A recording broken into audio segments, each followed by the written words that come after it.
Welcome to Financial Peace University. Financial peace. These are words that just don't go together in our culture anymore. Too many people are struggling with this subject of money. Too many people are struggling with this subject of money in their relationships, in their marriages. Too many people are struggling with this subject of money in their area of their careers. We just don't know what to do with this whole thing called money. Well, I found out something about money. Money's actually fun if you got some. But boy, I tell you what, it does weave its way into the tapestry of our lives, and it does mess with us on just about every possible level. So we're glad you're here. I can promise you this, we are going to have some fun as we talk about money. We're going to laugh, we're going to cry. I'm going to talk to you about relationships. I'm going to talk to you about your spiritual walk, your emotions, and we're going to change the way we handle our lives around this subject of money as we go through this class together. It's absolutely imperative that you really stay plugged in. Now, some of you have, you just didn't want to be here.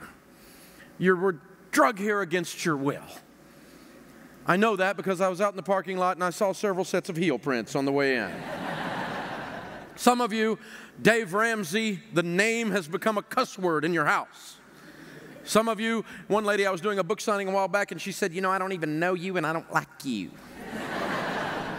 And some of you, that's you. I understand. I get that. We are going to have some fun, and if that's you, I'm probably actually more on your team than on the team of that nerd that brought you. I'm a guy that's been there, done that, got the t-shirt. I grew up not rich. How many of you grew up not rich? When I got out of college and graduated from college, my wife and I got married. We were so broke we couldn't pay attention. We didn't know what we were going to do. When we graduated from college, our net worth was a half a box of No-Dos. You know what I'm saying?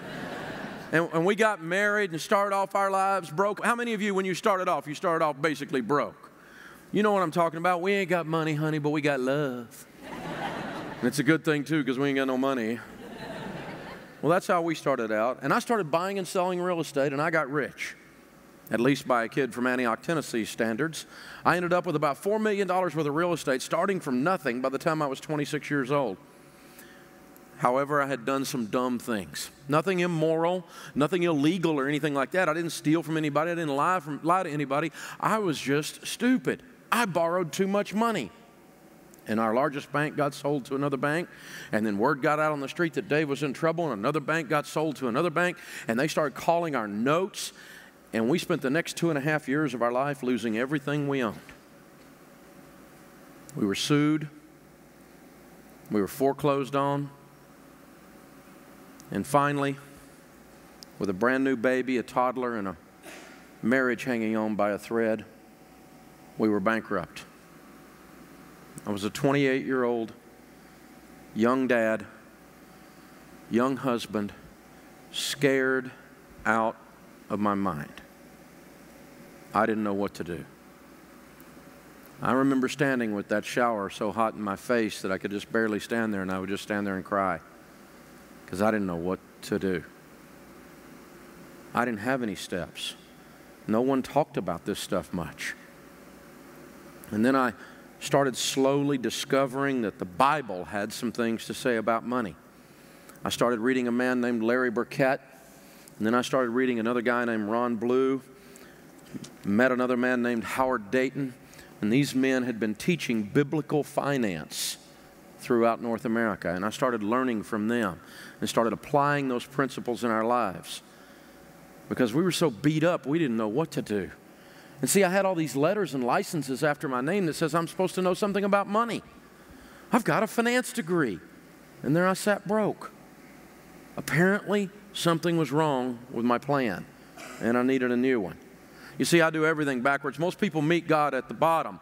I met him on the way up. I just got to know him on the way down. What we're talking about here is that we found the truth. Let me show you what I'm talking about. Everybody stand up for a second. Here's what I want you to do.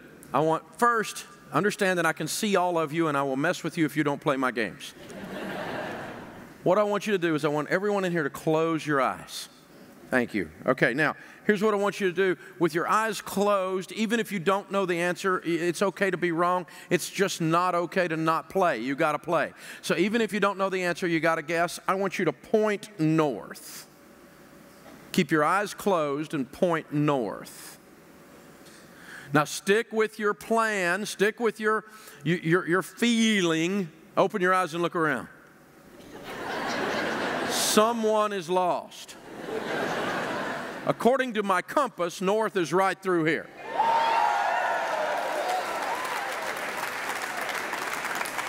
Now, I won't point him out, but one guy was pointing this way and he did a little cheerleading move. Everybody have a seat. The point is that this is the truth. That is north, that is the truth. And we live in a culture today where people think they can make up their own truth. You can't make up your own truth. There's a truth that's independent of you. And your feelings are often not true. Some of you went with your best feeling. You had no idea, and you launched off going south. If you want to go to Canada, this is the direction. You can get there this way, but it's the long way around. This is the truth. This is the truth. And to the extent that you are not lined up with your compass, you're what's known as lost. And you're going to bring pain to your life, and you're going to bring shortage to your life, and you're going to bring problems to your life. I know. I've lived that. So, how you feel really doesn't matter. And we have to remember that it's about choices. Personal finance is about 80% behavior. It's only about 20% head knowledge. That's why God chooses to work through money to change and transform us. For some of you, He's going to use this issue of money to heal your marriage. For some of you, He's going to use this issue of money to put discipline in your life in a place and in a way that you never dreamed you would see it. You're going to make different choices after having gone through this. It absolutely works. Financial Peace University began about 20 years ago. I started it with a bad suit and an overhead projector. The typical family going through Financial Peace University pays off $5,300 in debt and saves $2,700. That's an $8,000 change in position is the typical person or the typical family going through this. And so if you pay a little bit for this course and you go through it and you get $8,000 change, I call that a bargain. I call that a good buy. This whole course is taught by me on video. And afterwards is when the most important thing happens, and that's the small group discussion. Go to the small group discussion. Bring your budget each time and be accountable to the lesson. Make sure you're learning the lesson. Unpack this with other people. It feels a little weird at first, but go in there. The accountability to change your behavior is the key. That's the big deal, and you're definitely going to want to do that. Again, there is no doubt that this process called Financial Peace University works. The only question is whether you're going to be involved. And so if you haven't signed up yet, now is the time.